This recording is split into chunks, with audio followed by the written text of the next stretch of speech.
Primer criterio medible. El sistema de audio debe reproducir frecuencias de 20 a 20.000 Hz. Eso es comprensible y fácil de medir para todos. Un buen sistema permite una irregularidad de hasta 3 decibelios. Los profesionales detectan incluso 2 decibelios solo con el oído. Todo es sencillo, pero algunos audiófilos afirman que pueden escuchar hasta 30 kHz y corren a comprar super tweeters y grabaciones de alta resolución. El segundo criterio es distinguir claramente la textura de la música.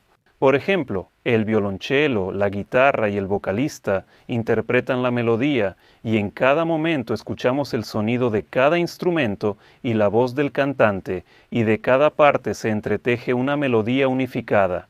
El segundo criterio es difícil de medir, pero fácil de notar.